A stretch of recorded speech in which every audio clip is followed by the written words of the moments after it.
Les démons ne nous obéissent pas parce que nous venons en tant que chrétiens. Les démons obéissent parce que nous venons avec un mandat qui est le nom de Jésus. Alléluia. Est-ce que si j'ai le nom de Jésus, croyez-vous que j'ai besoin de taper les mains? Non, non, non. Démon au nom de Jésus, libère. Il part. Il part parce qu'il obéit à quelqu'un qui a un mandat. Tout ce que nous faisons, nous ne le faisons pas en notre propre pouvoir. Nous le faisons au nom de Jésus. Mais qui peut utiliser le nom de Jésus? C'est seulement celui. Alléluia. C'est lui qui a déjà gagné dans la première dimension de la bataille. C'est-à-dire, c'est lui qui a déjà fermé toutes les portes au diable. Alléluia. Ferme les portes au diable. Regarde comment tu deviens faible par tes réactions, par tes émotions.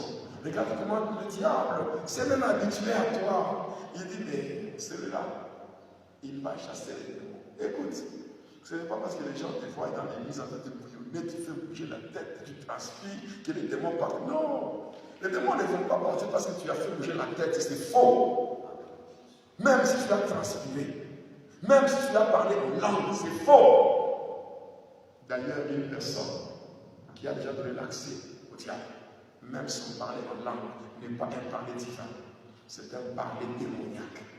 Oui, parce que quand tu as déjà fermé le porte au diable, ton parler en langue, même les démons n'entendent pas. Ils ne comprennent rien, ils voient seulement les effets. Quand tu parles en langue, alléluia, même si tu parles, alléluia, la langue des anges, ils ne vont pas comprendre ce que tu as dit. Ils vont seulement sentir que les effets, oui, ils partent. Alléluia. Faisons un effort pour respecter les deux dimensions. Ne nous contentons pas seulement de chasser les démons. C'est la partie la plus simple. Alléluia. Oui. Il faut que le diable, quand il vient, même les démons, qu'ils ne trouvent rien qui leur appartienne en nous. Jésus, ce qu'il a fait que Jésus soit puissant et fort. Même si le diable est puissant, Jésus l'a dépassé pour dire qu'il est le tout-puissant. C'est parce qu'en lui, il n'y avait rien qui appartenait à Satan. Il a dit, le prince de ce monde vient, mais en moi, il n'y a rien qui lui appartient. Vous savez maintenant comment le diable possède tout avoir. Il peut savoir que toi, tu es sanctifié. N'est-ce pas? Tu te sanctifies pour Dieu. Alors il ne peut pas avoir accès à ta vie. Le diable active ce qu'on appelle le mystère de la 5e colonne. C'est-à-dire les gens qui sont dans ton entourage. C'est de cette manière-là, Jésus a dit, le prince de ce monde vient, mais en moi, il n'y a rien qui lui appartient. Mais le diable va regarder, il va voir dans l'entourage de Jésus, il va identifier un Judas.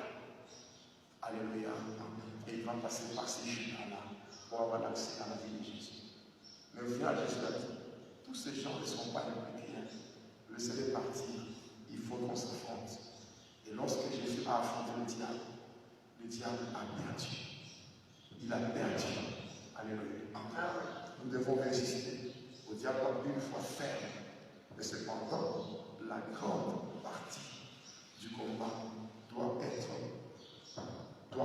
doit se faire. Alléluia.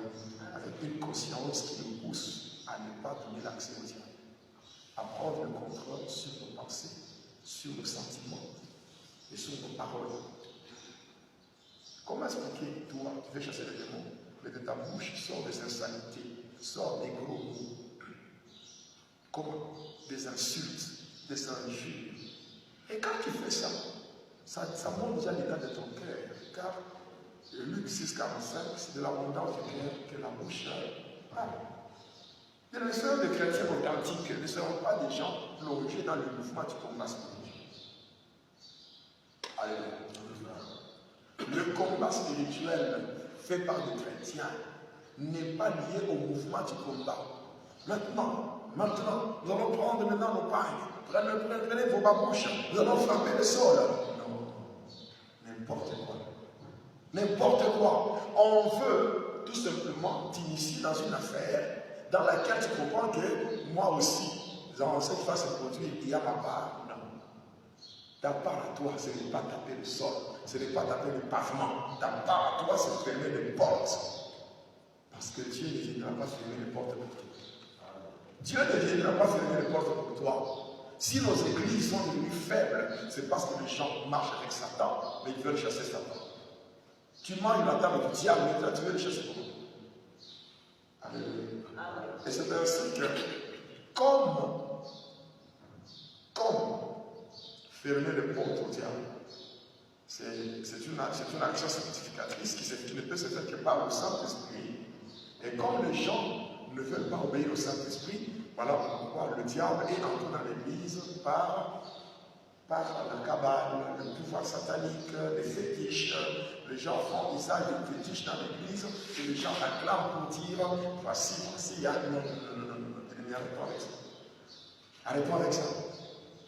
Alléluia. Tu sens, je ne sais pas, tu sens quelque chose sur la voiture, tu chasses le monde quand même. Alléluia. Soyons des chrétiens authentiques et vrais. Ne vivons pas dans la panique, ne vivons pas dans la peur, mais vivons comme des enfants de Dieu, des personnes qui ont reçu l'autorité. Même si le diable fait sa période sur la terre, c'est vrai, il est tombé. Et le Seigneur l'a vu dans Luc 10, 18 à 19. Il a dit, mais je voyais Satan tomber du ciel comme un éclair. N'est-ce pas? Vous voyez quand il y a les éclairs, ça donne la panique. Vous voyez quand il y a les éclairs, même quand la pluie va tomber, il y a les éclairs, vous voyez, les gens sont agités, il y a la panique, c'est ça le diable. Le diable viendra faire la panique, créer l'agitation, mais dans tout ça, crois-moi, c'est un général vaincu. C'est un serpent dont la tête a déjà été écrasée. Alors le Seigneur a dit, voici, je vous ai donné le pouvoir de marcher sur les serpents et les scorpions, c'est toute puissance de l'ennemi. Alléluia. Mais de tel chez le Seigneur, moi personnellement, je ne sais même pas rien pourtant. Combien de fois on m'a déjà piégé? Combien de fois on m'a empoisonné? Combien de fois on m'a piégé? J'ai déjà même piétiné sur des fétiches comme ça. Ils s'attendent, non, ces gens vont gonfler. Hein? Au nom de Jésus, tout lieu fouillera tout lieu que fouillera, alléluia, la plante le pied, l'Éternel me les donne. Et je marche. C'est-à-dire, je marcherai sur toute puissance de l'ennemi. Le problème, c'est de connaître quelle est la relation que tu entretiens avec le Seigneur. Tu ne peux pas avoir une relation avec Dieu et une relation avec Satan. Par tes paroles, par tes sentiments, par tes pensées, tu peux aussi être en communion avec Satan. Quelle relation est-il entre Satan et Dieu? Quelle relation est-il entre Bélial et Christ? Mais c'est à toi de voir. Alléluia. Alléluia. C'est difficile. Difficile. Contrôler les pensées. Hein? Gérer les émotions. Les sentiments. Vous savez, je suis tellement intelligent. Ah, je suis terrible. Vous savez, lorsque le Seigneur dit, si tu reçois une gifle sous la joue droite, donne aussi. Ça veut dire quoi? Il n'a pas dit, ça c'est une façon de parler. C'est une forme allégorique. C'est-à-dire, il veut te dire tout simplement que ne réplique pas. Ne réplique pas, parce que quand quelqu'un te fait du mal, il s'attend à ta réaction. Alléluia. Quand quelqu'un te provoque, il y a quelque chose qui t'attend. Et le diable peut utiliser quelqu'un pour te provoquer, afin que toi, alléluia, le mal qu'on te fait, tu n'es pas responsable.